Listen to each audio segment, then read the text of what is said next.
Hi students, we are going to deal with Unit 14 Transportation in Plants and Circulation in Animals. Transportation in plants. So plants பார்த்தீங்கன்னா we are pouring the water in the root. So rootல தான் soilல தான் நம்ம வந்து water pour பண்ணுறோம். இந்த water என்ன பண்ணும்? Roots will be absorbing and then they will be giving to all parts of the plant. Likewise, the food for the plant is prepared by the leaves. பிளான்ட்டுக்கு தேவையான ஃபுட்டை எது ப்ரிப்பேர் பண்ணுன்னா leaves prepare பண்ணும். லீவ்ஸில் prepare பண்ணியிருக்கிற food வந்து எல்லா parts of the பிளான்ட்டுக்கும் போகணும். ஏன்னா எல்லா மல்டி செல்லுலர் ஆர்கானிசம்ஸ்லையும் பார்த்தோம் அப்படின்னா மில்லியன்ஸ் ஆஃப் செல்ஸ் இருக்கும். இந்த செல்லுக்கு தொடர்ந்து எனர்ஜி வேணும். இந்த எனர்ஜியை வந்து எது கொடுக்கும்னா நியூட்ரியன்ஸும் ஆக்சிஜனும் கொடுக்கும். ஸோ இந்த நியூட்ரியன்ஸும் ஆக்சிஜன்லேருந்தும் தேவையான எனர்ஜியை அது அப்சார்ப் பண்ணி இந்த செல் வந்து க்ரோ ஆகும், டிவைட் ஆகும், சர்வைவ் ஆகும். அது உயிரோட வாழ்கிறதுக்கு, ஒரு செல் உயிரோட வாழ்கிறதுக்கும் இந்த நியூட்ரியன்ஸும் ஆக்சிஜனும் தேவை. இந்த நியூட்ரியன்ஸும் ஆக்சிஜனும் எதுலேருந்து கிடைக்குது? இந்த ஆர்கானிசம்ஸ் எடுத்துக்கிற ஃபுட்டில் இருந்து கிடைக்குது. ஸோ எல்லா ஆர்கானிசம்ஸ்லையும் பார்த்தோம் அப்படின்னா ஃபுட் வந்து குளுக்கோஸ் ஃபார்மில் இருக்கும். இந்த குளுக்கோஸ் வந்து பிரேக் டவுன் ஆகும், சுக்ரோஸாவோ இதுவாகவோ மோனோசாக்ரைட்ஸாவோ பிரேக் ஆகும். ஸோ இந்த குளுக்கோஸ் பிரேக் ஆகி தான் என்னாகும்? நியூட்ரியன்ஸாக செல்லுக்கு சப்ளை ஆகும். அந்த செல்லை வந்து அதை அப்சார்ப் பண்ணிக்கிட்டு அதோடைய க்ரோத்துக்கு இல்லை அந்த செல்லில் இருந்து இன்னொரு செல்லுக்கு எடுத்துகிட்டு போகும். ஸோ இப்படி தான் வந்து transportation in plants takes place. Likewise circulation in animals. So அனிமல்ஸில் நம்ம எடுத்துக்கிற ஃபுட் நம்ம டைஜஸ்டிவ் சிஸ்டம்க்கு போகுது. அந்த டைஜஸ்டிவ் சிஸ்டமில் இருந்து சர்க்குலேட்டரி சிஸ்டம் அப்சார்ப் பண்ணி எல்லா பார்ட்ஸ் ஆஃப் த பாடிக்கும் வந்து தேவையான நியூட்ரியன்ஸை சப்ளை பண்ணுது. So this only we are going to learn in this lesson. First, we are going to deal with the transportation in plants. In plants, we pour the water in the soil and the root absorb the water and also the nutrients that is present in the soil and it supplies to all parts of the plant. Likewise, the leaves prepare the food. The food prepared by the leaves is taken to all parts of the plant. Plantல பார்த்தோம் அப்படின்னா roots வந்து வாட்டரையும் மினரல்ஸையும் absorb பண்ணும். கீழே இருந்து மேலே எல்லா parts of the பிளான்ட்டுக்கும் கொடுக்கும். அதே மாதிரி பிளான்ட்டில் லீவ்ஸ் தான் வந்து ஃபோட்டோசிந்தசிஸ் ப்ராசஸ் மூலமாக ஃபுட் ப்ரிப்பேர் பண்ணும். அந்த லீவ்ஸில் ப்ரிப்பேர் ஆகிருக்கிற ஃபுட் வந்து எல்லா பார்ட்ஸ் ஆஃப் த பிளான்ட்டுக்கும் சப்ளை ஆகும். ஸோ இந்த மாதிரி ஃபுட்டை வந்து கேரி பண்ணிட்டு போகிறதுக்கு பார்த்தோம் அப்படின்னா ஃபுட்டை கேரி பண்ணிட்டு போகிற வெசல்ஸ் என்னதுன்னா ஃப்ளோயம் வெசல்ஸ். ஸோ நீங்கள் லோயர் கிளாஸஸ்லேயே படிச்சிருப்பீங்க. Structure of the leaf, stem, root அதெல்லாம் பார்த்தீங்கன்னா ஜைலம் வெசல்ஸ், ஃப்ளோயம் வெசல்ஸ் அப்படின்னு படிச்சிருப்பீங்க. ஃபுட்டை கேரி பண்ணிட்டு போகிற வெசல்ஸ் எது அப்படின்னா ஃப்ளோயம். அதே மாதிரி ரூட்டில் இருந்து வாட்டரையும் மினரல்ஸையும் அப்சார்ப் பண்ணி கொண்டு போகிற வெசல்ஸ் எதுன்னா xylem. So this is very very important. The roots absorb the water and the minerals through the xylem vessels. Likewise, the food that is prepared by the leaves is taken to all parts of the plant by the phloem vessels. So இந்த மாதிரி ரூட்லேருந்து வாட்டரும் அதே மாதிரி லீவ்ஸ்லேருந்து ஃபுட்டும் நிறைய இடத்துக்கு வந்து transport ஆகுது. இந்த மாதிரி பல்க் மூமெண்ட் ஆஃப் சப்ஸ்டன்சஸை வந்து நம்ம என்ன சொல்வோம் அப்படின்னா டிரான்ஸ்லொகேஷன். ஸோ பிளான்ஸில் ஒரு பிளேஸில் இருந்து இன்னொரு பிளேஸுக்கு சப்ஸ்டன்சஸை கொண்டு போகிற ப்ராசஸை நம்ம என்ன சொல்லுவோம்? Translocation. Means of transport in plants. You all know the food is prepared by the leaves. From the leaves, the food should be transported to all parts of the plant. The roots absorb the water and minerals. The water and minerals should be transported to all parts of the plant. பிளான்ட்டில் பார்த்தோம் அப்படின்னா leaf வந்து ஃபுட்டை prepare பண்ணுது. அந்த ஃபுட்டை வந்து எல்லா parts of the பிளான்ட்டுக்கும் கொண்டு போகணும். அதே மாதிரி ரூட்ஸ் வந்து வாட்டரையும் மினரல்ஸையும் அப்சர்வ் பண்ணுது, அதை எல்லா பார்ட்ஸ் ஆஃப் த பிளான்ட்டுக்கும் கொண்டு போகணும். இந்த மாதிரி டிரான்ஸ்போர்ட்டுக்கு பிளான்ஸில் இருக்கிற ப்ராசஸ் என்னெல்லாம் அப்படின்னா diffusion, active transport, passive transport. First we will learn about the diffusion. Diffusion is movement of solid, liquid and gaseous molecules from a region of higher concentration to a region of lower concentration without utilizing energy.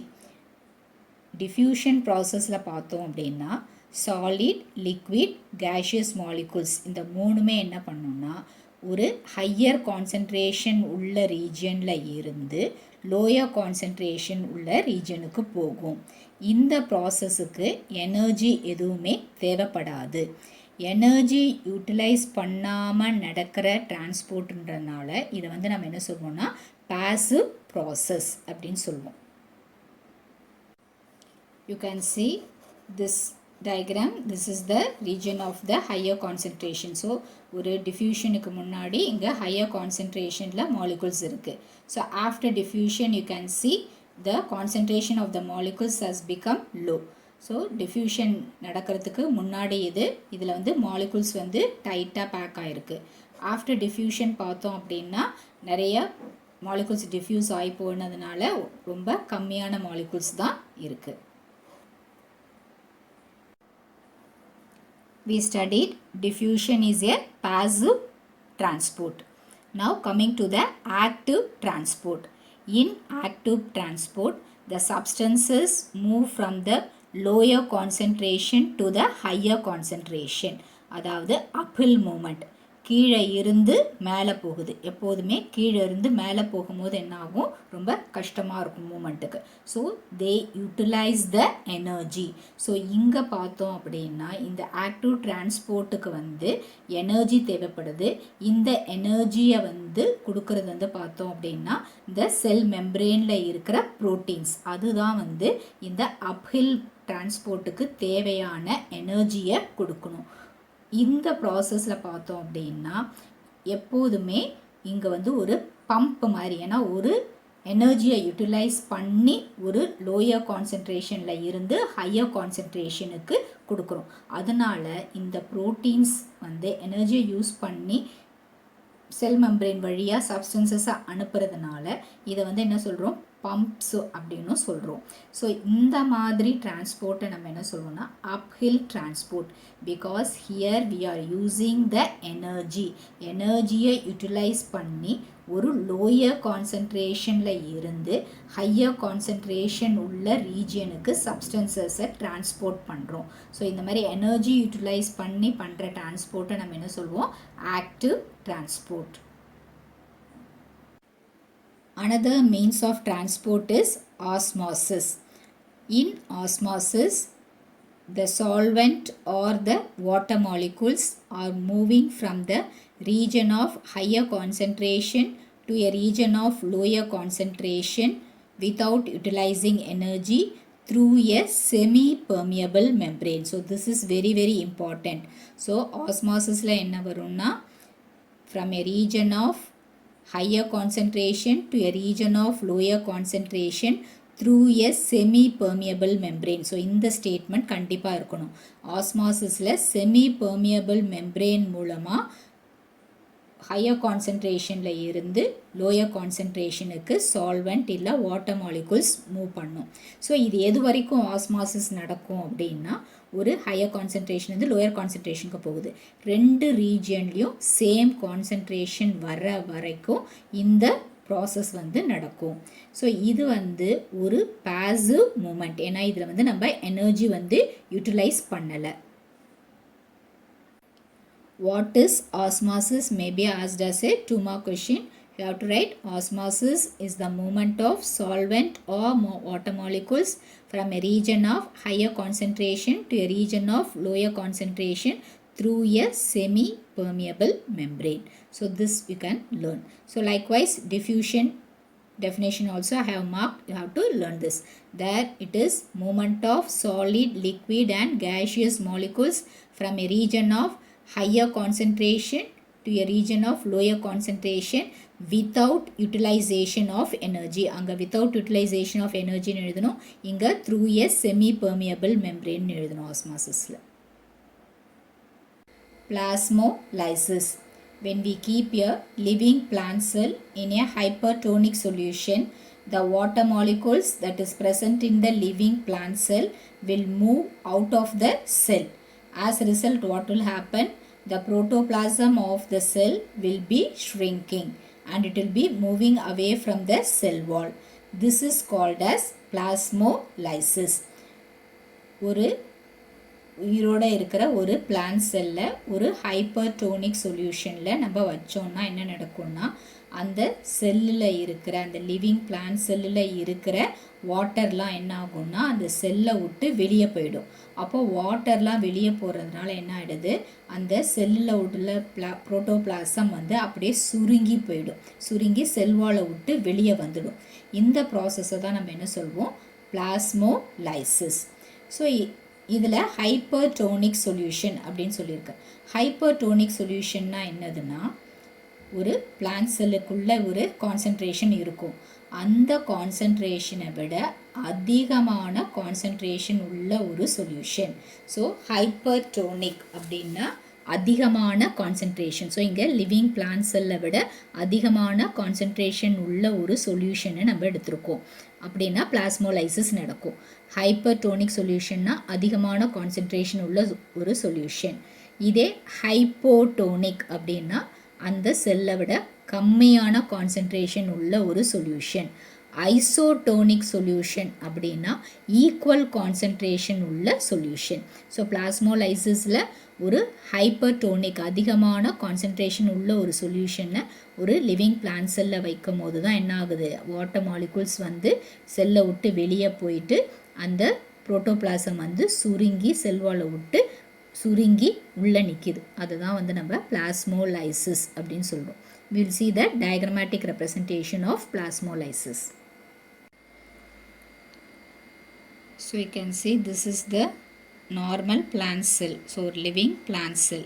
So this is the plant cell which is placed in the hypertonic solution. So after keeping in the hypertonic solution, the water has moved away. So water வந்து செல்லை விட்டு வெளியே போயிடுது. So அந்த அதனால் என்ன ஆகுது, அதோட புரோட்டோபிளாசம் வந்து செல்வாலை விட்டு உள்ளே அப்படியே ஷ்ரிங்க் ஆகி வந்திருக்கு. So this is the plasmolysis, plasmolized plant cell. So here the water in the cell has moved away and the protoplasm has become shrinked and moved away from the cell wall. Imbibition. Imbibition is a type of diffusion. So imbibition பார்த்தாங்கன்னா ஒரு விதமான diffusion. இதில் என்ன ஆகும்னா, ஒரு solid plant material வாட்டரை absorb பண்ணி அப்படியே ஸ்வெல் ஆகிடும். பிளாஸ்மோலைசிஸில் ஷ்ரிங்கேஜ் ஆஃப் பிளான்ட் செல் நடக்கும். பட் இங்கே என்ன ஆகுதுன்னா, ஒரு சாலிட் பிளான்ட் மெட்டீரியல் வாட்டரை அப்சார்ப் பண்ணி அப்படியே உப்பி போயிடும், getting ஸ்வெல்டு. Imbibition is a type of diffusion in which a solid plant material absorbs water and gets swelled up. Example for this is absorption of water by the dry seeds.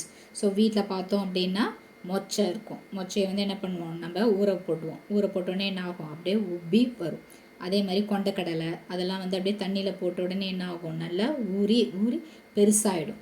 அதே மாதிரி try கிரேப்ஸை வந்து நம்ம என்ன பண்ணுவோம், ஆயிலில் நல்லா deep fry பண்ணும்போது என்ன ஆகும், அப்படியே வந்து ஆயில் அப்சார்ப் பண்ணி அப்படியே உப்பி வரும். ஸோ இந்த ப்ராசஸை தான் நம்ம என்ன சொல்லுவோம், இம்பைபிஷன். ஸோ இந்த இம்பைபிஷனில் ஒரு சாலிட் பிளான்ட் மெட்டீரியல் வாட்டரை அப்சார்ப் பண்ணி ஸ்வெல் ஆகிடும். ஸோ இந்த இம்பைபிஷன் ப்ராசஸ் வந்து பிளான்ட்ஸில் ரொம்ப ரொம்ப இம்பார்ட்டண்ட். ஏன்னா நம்ம வந்து ஒரு ட்ரை சீட் அதை தான் வந்து சாயிலில் போடுவோம், சாயிலில் போட்டு என்ன பண்ணுவோம், வாட்டரை போர் பண்ணுவோம். அதில் அந்த சீட் வந்து என்ன பண்ணும், ஃபஸ்ட்டு ப்ராசஸ் ஜெர்மினேஷனில் அந்த சீட் அந்த வாட்டரை அப்சார்ப் பண்ணி ஸ்வெல் ஆகும், by imbibition. ஸோ இந்த imbibition ப்ராசஸ் இல்லைன்னா ஒரு பிளான்ட் வந்து டெவலப் ஆகவே முடியாது. ஒரு சீடு வந்து சாயிலை விட்டு வெளியே அப்படியே முளைஞ்சி வரவே முடியாது. We studied about the different means of transport: diffusion, active transport, plasmolysis, osmosis and imbibition. Hope all have understood the topic. Write home test on define diffusion, osmosis, plasmolysis and imbibition and post your answers. So இந்த 4 டெஃபினேஷன்ஸையும் கண்டிப்பாக படித்து உங்கள் ஆன்சரை post பண்ணுங்க. Don't waste your time. Right the test sincerely. படித்து சின்சியராக எழுதுங்க. Stay home, stay safe. Thank you children.